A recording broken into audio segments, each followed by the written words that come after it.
अब आज हम लोग स्टार्ट कर रहे हैं कुछ स्पेसिफिक जर्नल एंट्रीज। हम लोग अभी तक क्या कर रहे थे कि सिर्फ जर्नल एंट्रीज कैसे करते हैं उनके हम बेसिक कॉन्सेप्ट्स पे आए, ठीक है, अभी तक काम पे। अब स्पेसिफिक जर्नल एंट्रीज जाते हैं। स्पेसिफिक जर्नल एंट्रीज में हम क्या करते हैं कि अलग अलग केसेस में अलग अलग एंट्रीज कैसे होंगी, बट ये ध्यान रखना सभी में कॉमन रूल वही है जो 3 गोल्डन रूल्स हमने किए हैं, जो मॉडर्न अप्रोच हमने की है। जैसे कि एक एंट्री हमारे पास आती है कंपाउंड एंट्रीज। कंपाउंड एंट्रीज के नाम से क्या लग रहा है, क्या होती है कंपाउंड एंट्रीज? इसमें दो से ज़्यादा अकाउंट्स इन्वॉल्व हो, यानी कि हम ये कह सकते हैं where more than one debit और क्रेडिट। जब कभी ऐसा हो कि डेबिट साइड पे 2 ट्रांजैक्शंस आ रही हैं या क्रेडिट साइड पे 2 ट्रांजैक्शंस आ रही हैं, तो हम कहते हैं कि वो कंपाउंड एंट्री है। किस किस फॉर्म में हो सकती है कंपाउंड एंट्री? जैसे कि हमारा कोई डेटर है, ठीक है, राम, उससे हमें लेने हैं 10,000, but he paid ₹9,500 in full settlement, ठीक है, उसने 9,500 दिए इन फुल सेटलमेंट। इसका मतलब 500 रुपये का डिस्काउंट हो गया। अब हमारे अकाउंट्स कौन कौन से इन्वॉल्व हैं? एक तो राम है जो कि असेट है, जो कि डिक्रीज हो रहा है, कितने से? 10,000 से, ठीक है। एक कैश है जो कि असेट है, जो कि इंक्रीज हो रहा है, कितने से? 9,500 से। एक डिस्काउंट अलाउड है जो कि एक्सपेंस है, जो कि इंक्रीज हो रहा है, कितने से? 500 से। यही हुआ ना, यही हुआ, ये क्लियर हुआ कि 3 अकाउंट्स कैसे इन्वॉल्व हैं। अब इसको लिखेंगे कैसे जर्नल एंट्री की फॉर्म में? Cash account debited 9,500, discount allowed debited 500 to Ram's account 10,000। समझ में आया कि यहाँ पे 2 डेबिट हो रहे हैं और 1 क्रेडिट हो रहा है, तो ये कंपाउंड एंट्री है। ये क्लियर हुआ? नेक्स्ट करें। कंपाउंड एंट्री में नेक्स्ट क्या हो सकता है? मान लो एक क्रेडिटर है मोहन, 15,000 रुपीज। अब हमने उनको पेमेंट कितनी की? Paid in full settlement after receiving 10% discount. अब यहाँ क्या हो रहा है? 15,000 पे हमें 10% डिस्काउंट, यानी कि 1,500 का डिस्काउंट मिल रहा है, ठीक है। हमारी लायबिलिटी पूरी रिड्यूस हो रही है। मोहन्स अकाउंट डेबिटेड 15,000, ये लायबिलिटी डिक्रीज हो रही है, या हम कह सकते हैं कि ये रिसीवर है। टू कैश अकाउंट कितना? ये असेट डिक्रीज हो रहा है 13,500, या हम कह सकते हैं कि ये गोइंग आउट है। दोनों अप्रोचेस को लगा के देख लो, चाहे लिखनी नहीं होती, मैं आपको एक्सप्लेन करने के लिए लिख रही हूँ। अभी नोट डाउन में लिखोगे, लेकिन आपको जर्नल एंट्रीज में ऐसा कुछ लिखना नहीं होता कभी भी। और फिर 2 डिस्काउंट रिसीव्ड अकाउंट 1,500, ये इनकम है। समझ में आई? तो इन्हें हम कहते हैं कंपाउंड एंट्री। तो कभी भी ऐसा, ये एंट्रीज बहुत कॉमन हो जाएंगी, तुम धीरे धीरे जब आगे करोगे तो compound entries he most of the time करते हो, ठीक है। जैसे कि एक और होती है, मार्च 31 है, उसी पे हमने रेंट पेड ₹5,000, सैलरीज पेड ₹4,000। दोनों सेम नेचर के अकाउंट है। रेंट पेड की एंट्री क्या होगी? Rent account debit to cash account, salary account debit to cash account. दोनों नॉमिनल नेचर हैं, दोनों एक्सपेंस हैं, तो ऐसे में हम दोनों को क्या एंट्री करेंगे? Rent account debited, salaries account debited to cash. ये कंपाउंड एंट्री हम कर सकते हैं 5,000, 4,000 और 9,000। नरेशन क्या लिखोगे? Being rent and salary paid, ठीक है। यहाँ पे being cash receive from Ram after allowing discount of ₹500, being cash paid to Mohan after receiving discount of 10%, ठीक है। समझ में आई कंपाउंड एंट्री क्या होती है? ये क्लियर हुआ? अब वापस परचेजेस अकाउंट पर आते हैं। तुम लोगों ने परचेज अकाउंट के बारे में क्या पढ़ा था कि ऑलवेज डेबिटेड, बट कुछ एक्सेप्शन थी। एक्सेप्शंस क्या थी? ये जो ऑलवेज डेबिटेड है, इसकी एक्सेप्शन क्या थी? इसकी एक्सेप्शन थी कि when goods are going out but neither because of sales nor because of purchase return. Exception थी गुड्स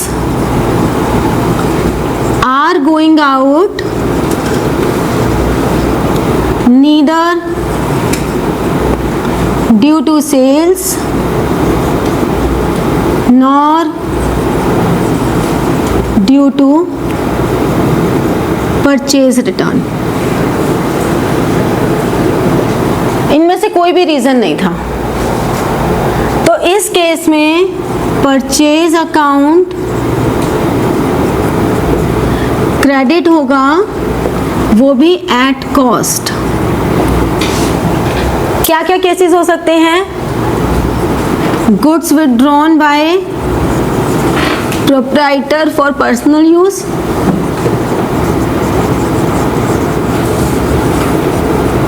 ठीक है ना। ये कौन से हैं? विड्रॉ ऑफ गुड्स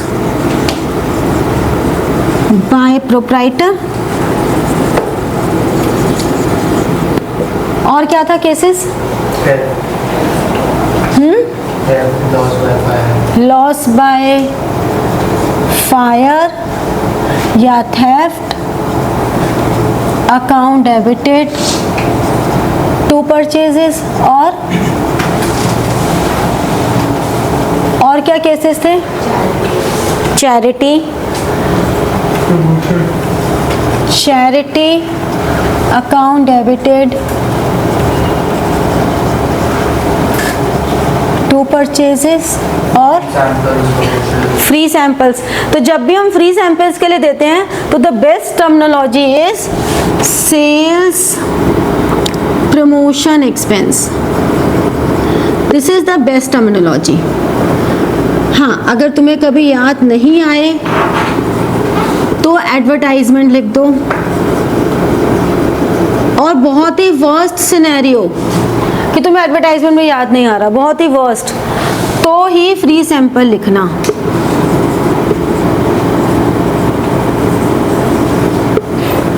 ठीक है। तो always give preference to write sales promotion expense, otherwise advertisement. The third is free sample. Marks कभी नहीं कटने वाले, तो इसलिए मार्क्स के लिए परेशान मत होना। ये तुमको नॉलेज के लिए है कि what is better terminology, what is the right correct terminology. ठीक है। 11th में इन छोटी छोटी चीज़ों के नंबर नहीं कटेंगे, बिल्कुल स्कूल में तो बिल्कुल भी नहीं काटेंगे, क्योंकि ये लगता है कि अरे बच्चों के नंबर वैसे ही बहुत कट जाते हैं, यहाँ तो छोड़ दो। बट तुम्हें सही चीज़ पता होनी बहुत ज़रूरी है। परचेज अकाउंट और कोई case, if distributed among employees as part of salary, क्या करेंगे हम ऐसे में? सैलरी अकाउंट डेबिट,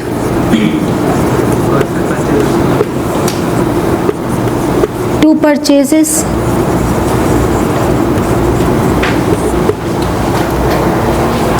ठीक है। अब देखो नेक्स्ट टॉपिक, हम ये कहते हैं ट्रेड डिस्काउंट और कैश डिस्काउंट। इसके बारे में हमने पहले भी पढ़ा है। हमने क्या पढ़ा है कि ट्रेड डिस्काउंट क्यों होता है? For increasing sales,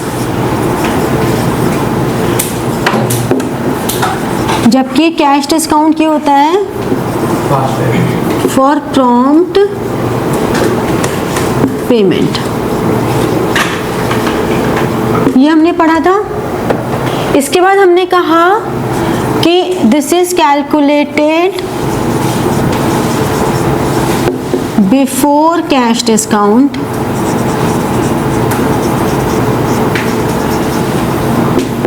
and this is calculated after trade discount. और एक बात कि it is never to be shown in books. Trade discount को हम कभी भी बुक्स में शो नहीं करते, जबकि cash discount always shown in books. ठीक है, कैश डिस्काउंट को हम हमेशा शो करते हैं। अभी जो हमारी पेमेंट्स हुई हिमांशु, अभी जो हमारी पेमेंट्स हुई, जो हमने कंपाउंड एंट्रीज की थी, वो कैश डिस्काउंट था। हमने कैश डिस्काउंट दिया, हमें कैश डिस्काउंट मिला, तो वो सारी कैश डिस्काउंट थी। ठीक है। अब होता कैसे है इसका? आपकी जो भी कॉस्ट प्राइस होती है, ये कॉस्ट प्राइस है, इस पे आपने ऐड किया प्रॉफिट। ठीक है, ये आ गया इनवॉइस, मार्क्ड और लिस्ट प्राइस। इस पे आपने लेस किया ट्रेड डिस्काउंट और हमें मिल गया सेलिंग प्राइस। और इस सेलिंग प्राइस पे हमने दे दिया कैश डिस्काउंट। ये हमारा सीक्वेंस होता है।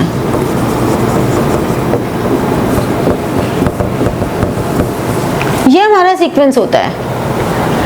ठीक है, हमेशा। अब इस सीक्वेंस में ही हमें पहले वर्किंग नोट्स बनाने पड़ते हैं।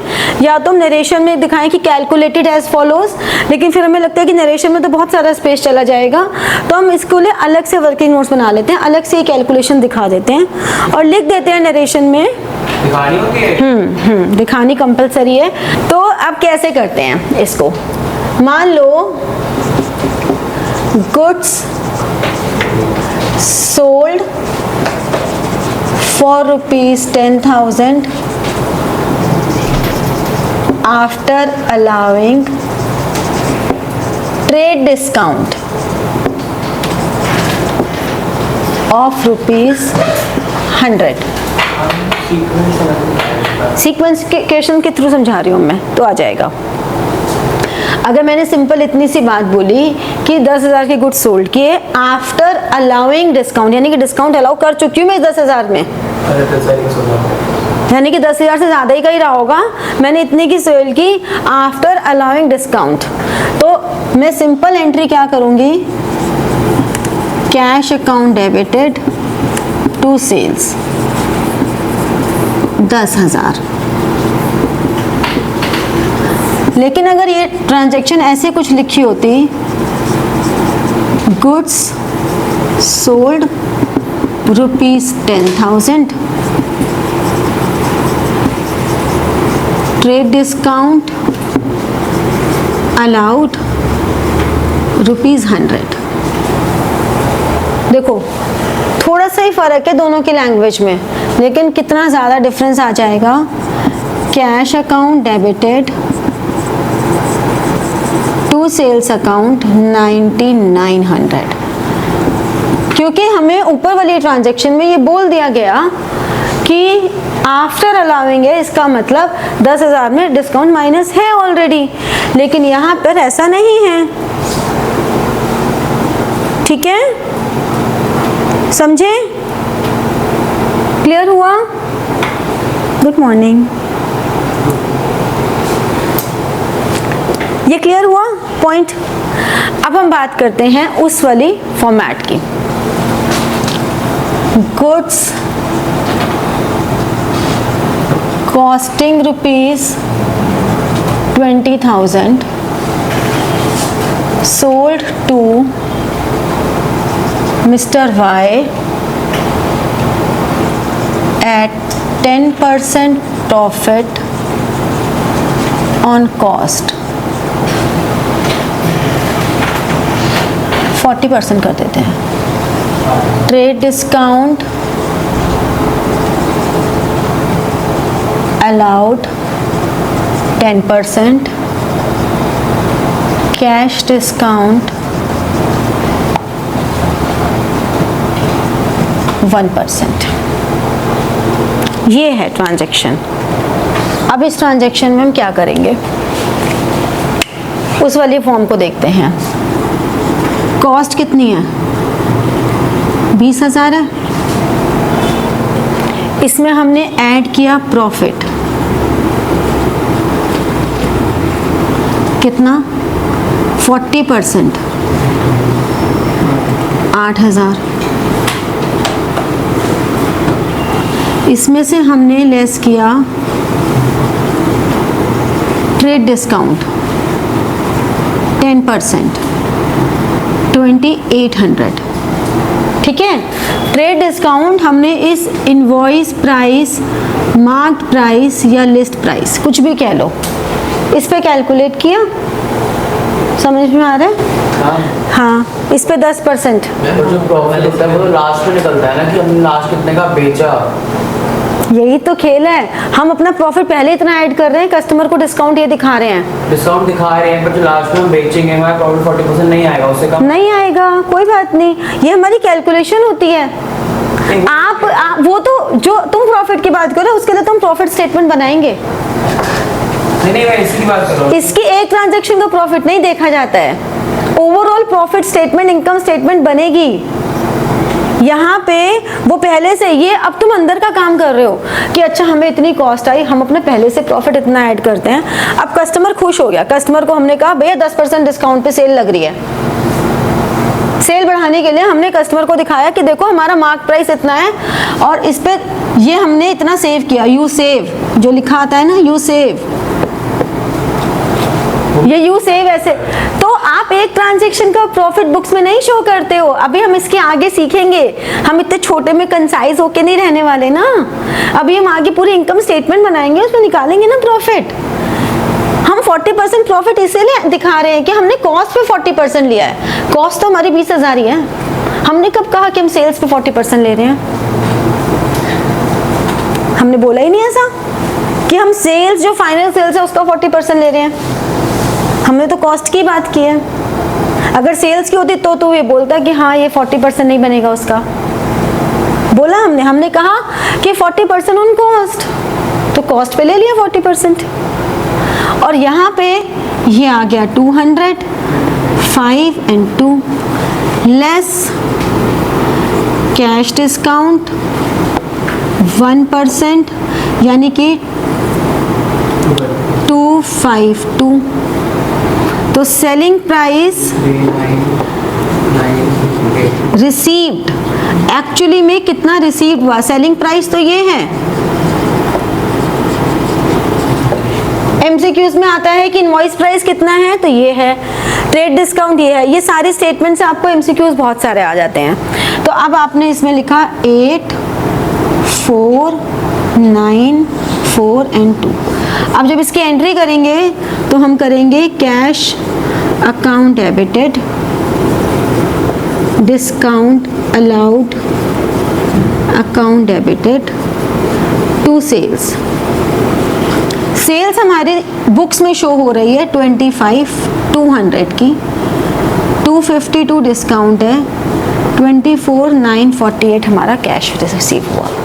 तो हमारी बुक्स में, जिससे कि हम ट्रेड डिस्काउंट क्यों नहीं शो कर रहे, क्योंकि अगर ट्रेड डिस्काउंट शो करने लग जाएंगे तो हमें सेल्स दिखानी पड़ती 28,000। वो रॉन्ग अमाउंट होता है सेल्स का, वो हमने पहले से कॉस्ट पे प्रॉफिट ज़्यादा लगा के, अभी भी उसको नुकसान तो हुआ ही नहीं है, 20,000 की चीज़ अभी भी उसकी, ये डिस्काउंट हटाएंगे तब भी उसे 4,948 का प्रॉफिट तो हो ही रहा है ना, हो ही रहा है ना प्रॉफिट। जो भी मैन्युफैक्चरर है उसको प्रॉफिट तो अभी भी हो ही रहा है। तो इसीलिए हम 28,000 की सेल्स बुक्स में कभी नहीं दिखाते, क्योंकि वो अननेसेसरी की इन्फ्लेटेड सेल्स होगी, अननेसेसरी एक बढ़ी हुई सेल्स आएगी बुक्स में। That is wrong, that is wrong. हाँ, आपने कैश डिस्काउंट दिया वो दिखाते हैं, क्योंकि कैश डिस्काउंट आपको मेजरेबल है। ट्रेड डिस्काउंट तो क्या है, आपने बहुत बड़ा बड़ा के दिखा दिया, तो कैश डिस्काउंट दिखाया जाता है। ऐसे ही टैक्सेशन पर्पस के लिए भी अभी जब हम आगे करेंगे जीएसटी वगैरह, तो यहाँ पे जीएसटी लगेगा लास्ट फाइनल अमाउंट पे। आप अननेसेसरी जीएसटी ऊपर की वैल्यूज पे नहीं लगा सकते हो, लास्ट वैल्यू पे। अब इसी में अगर उन्होंने हमें कैश डिस्काउंट नहीं दिया होता तो हमें मान के चलते, क्योंकि मिस्टर वाई का नाम लिखा है तो ये क्रेडिट सेल्स हैं। अब इसी में हमारी दो ऑप्शंस आ सकती हैं। हो सकता है यहाँ पे वो ये बोल देते, mister Y paid 80% amount to avail cash discount. उन्होंने कहा कि 80% पर 80% उसने पे कर दिया, ठीक है, यानी कि जो 25,200 था उसमें से 80% ये और 20% ये, तो 450 और ये आ गया 60, 1, 0 and 2, ये आ गया 80 and 20%। 25,200 आया था ना ट्रेड डिस्काउंट देने के बाद। अब उसने 80% पेमेंट किया, तो तुम कैश डिस्काउंट पूरे पे क्यों दोगे? तुम कैश डिस्काउंट 1% सिर्फ यही दोगे ना, 202। इस 80% पे तो दोगे 1%। तुम उस वाले अमाउंट पे जो उसने पे नहीं किया उस पे कैश डिस्काउंट क्यों दोगे? लॉजिकली बताओ, नहीं दे सकते ना भाई। कैश डिस्काउंट का मतलब क्या है कि आप अभी पेमेंट कर रहे हो, जब आप पेमेंट कर ही नहीं रहे तो कैश डिस्काउंट किस बात का? तो यानी कि ये वाली कैश पर हुई है सेल्स और ये वाली क्रेडिट पर हुई है। तो हमने कहा 8, 5, 9, 9 और 1, ठीक है। अब एंट्री कैसे बनेगी? इसकी एंट्री बनेगी cash account debit, discount allowed account debit to sales account. कितना? 19,958, 202 और 2016, सॉरी हाँ 20,160। इसकी बनेगी mister Y debit to sales 5040। दो एंट्रीज बनेगी साथ में नहीं? हाँ बिल्कुल। अब इन दोनों को हम साथ में भी कर सकते हैं। Cash account debit 19,958, discount allowed account debit 202, mister Y debit 5040 और टू सेल्स, सेल्स अकाउंट में 25,200। आप साथ में भी कर सकते हो, आप अलग अलग भी कर सकते हो, आपको जैसे कंफर्टेबल लगे। साथ करने का फायदा ये होता है कि आपको नरेशन एक ही बार लिखनी पड़ेगी। लेकिन अगर साथ करके तुम्हें ऐसा लगता है कि अरे हमारे तो गलती होने के चांसेस हैं, तो इनिशियल स्टेज पर अभी स्टार्टिंग में आप अलग अलग कर लो, but don't make it a practice. अभी चल जाता है, लेकिन जब तक तुम फाइनल तक पहुंचोगे, अपने फाइनल एग्जाम्स तक पहुंचोगे, तब तक नहीं चलेगा। अभी चल जाएगा स्टार्टिंग में, हाफ ईयरलीज तक चल जाएगी ये चीज़, लेकिन हाफ ईयरलीज के बाद जब फाइनल एग्जाम का टाइम आएगा तब करोगे तो नंबर कट जाएंगे, क्योंकि इट शोज कि आपको कंपाउंड एंट्रीज, कंबाइन एंट्रीज करनी आती नहीं है। ठीक है, तो इसलिए अभी के लिए आप कर सकते हो। तो अब इस सारे सिनेरियो में तुमने देखा कि ट्रेड डिस्काउंट हम सिर्फ वर्किंग नोट्स में शो कर रहे हैं, उसके अलावा कहीं नहीं शो कर रहे, बुक्स में जर्नल एंट्री की फॉर्म में कहीं शो नहीं कर रहे। ठीक है।